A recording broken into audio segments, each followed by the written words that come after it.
شايفين الكحكة دي؟ ناعمة زي الحرير وبتدوب بمجرد ما تلمسيها. النهاردة في مطبخ وديدة هقول لكم على الخلاصة اللي تخلي كحك العيد يطلع معاكي أنجح من أكبر حلواني. مش محتاجين تعقيد ولا مقادير خرافية، هي تكة واحدة بس في السمنة والنقشة هتفرق معاكي 180 درجة. تعالي أقول لكم إزاي تطلعي كحكة ريحتها تقلب الدنيا وتشرفك قدام ضيوفك وبكل بساطة. لو أول مرة تنوريني في مطبخ وديدة، يسعدني جدا انضمامكم لعيلتنا بالاشتراك، وكلامكم الحلو في التعليقات هو اللي بيديني طاقة إن أنا أكمل وأقدم لكم كل جديد. تعالوا يلا نشوف. إحنا معانا كيلو من الدقيق، لازم طبعا إن إحنا هننخله علشان نخليه خفيف يبقى فيه هوا كده.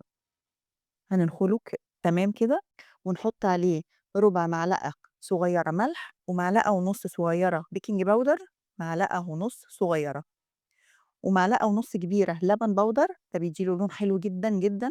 لمّا بيستوي اللبن البودر حطينا منه معلقة ونص كبار، ودي معلقة كبيرة ريحة الكحك. لو عايزين تستغنوا عنها أوكي ما فيش مشكلة. دي 500 جرام سمنة بلدي، عليها كمان فوقها معلقتين. 500 جرام اللي هو نُص كيلو عليها معلقتين.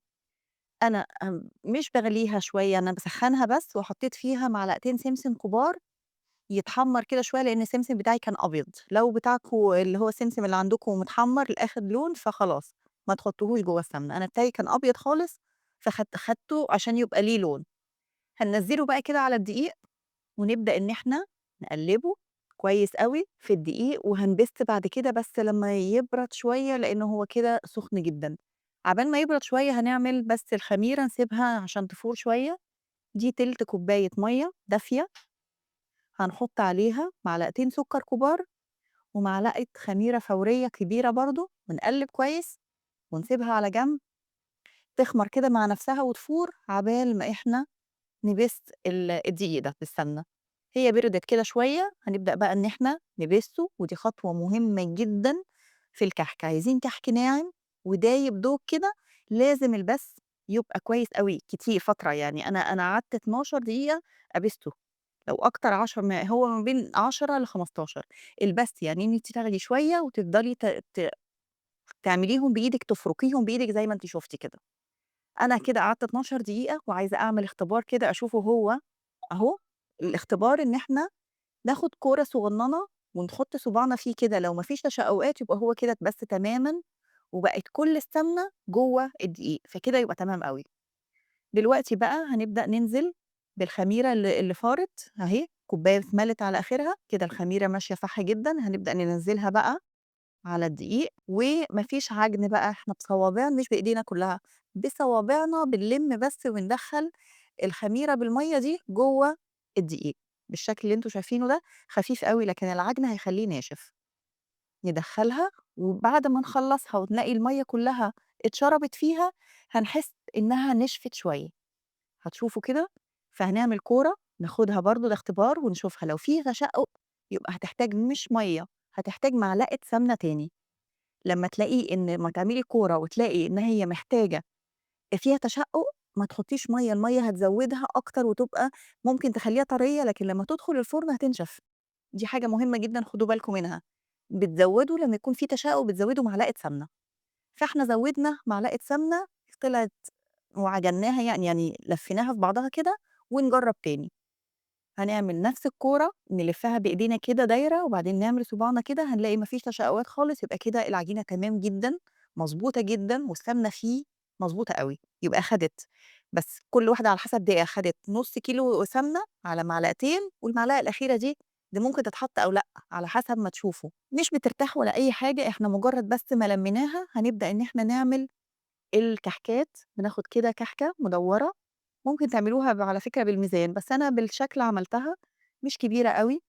الدنيا طبعًا برد جدًا، فإحنا محتاجين إن إحنا نمسكها بإيدينا كده بحرارة إيدينا عشان تطرى، ونبدأ إن إحنا ننقشها بالمنقاش بتاع زمان، بتاع أمهاتنا وجداتنا، اللي كنا بنقعد كلنا مع بعض وننقش، كل واحدة بتنقش على حسب الشكل اللي هي عايزاه، مش بالإسطمبة الجديدة. أنا باحب الحاجات القديمة يعني، فإحنا عملنا بالمنقاش بتاع زمان ده.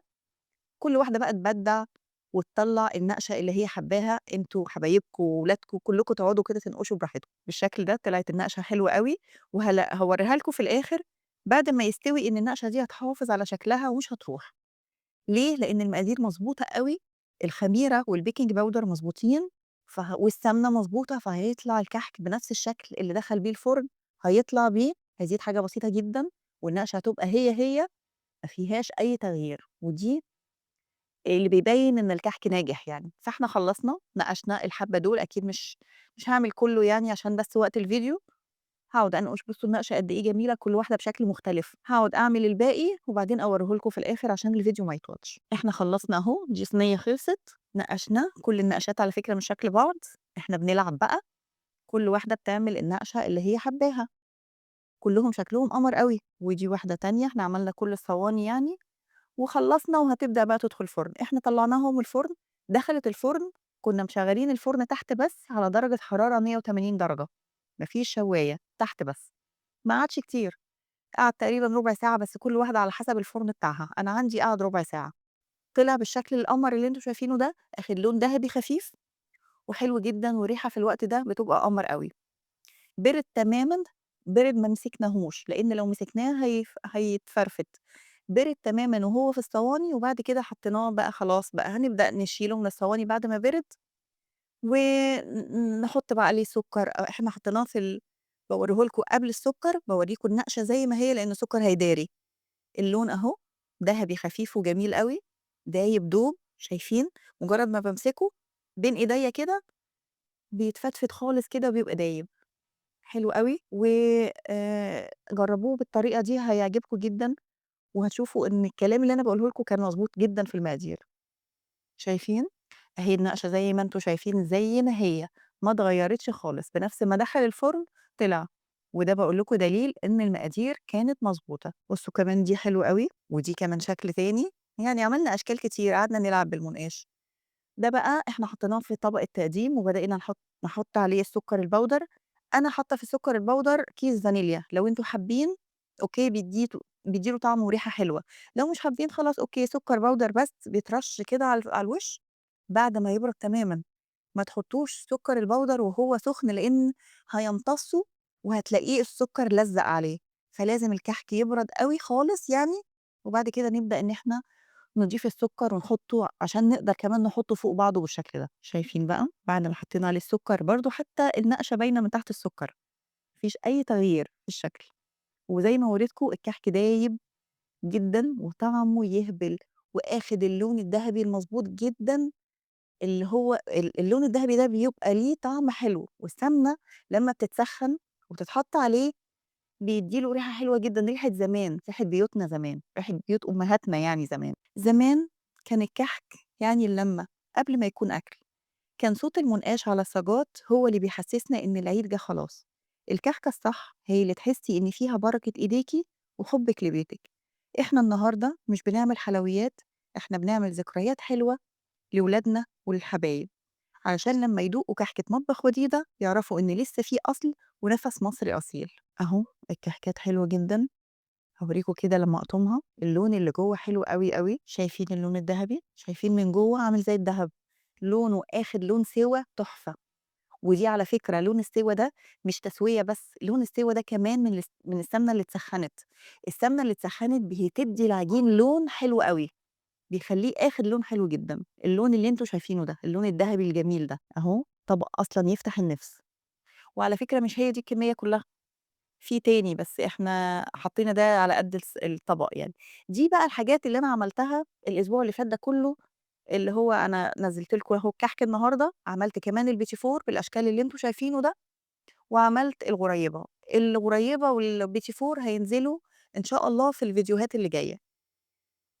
الغريبة طالعة برضه دايبة وجميلة جدًا، أنا عملتها بالشكل اللي أنتم شايفينه ده، والبيتي فور لعبت فيه برضه بالأشكال، أنتم شايفينه عملته بالفستق، وعملته بشوكولاتة بيضا وشوكولاتة البني، وحطيت عليه شوكليت شيبس، يعني وفورماسيل قعدنا بقى نلعب وخلّيته كمان أحلى من الجاهز.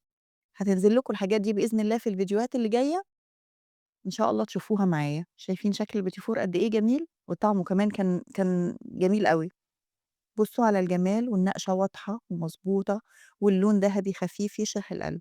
جربوا الطريقة دي وانتم مطمنين، وأنا واثقة إنكم هتعتمدوها كل سنة وهتنسوا تماما الجاهز. قدموها في أطباق العيد واملوا بيوتكم فرحة وسعادة. وبألف هنا على قلوبكم جميعا. جربوها بألف هنا.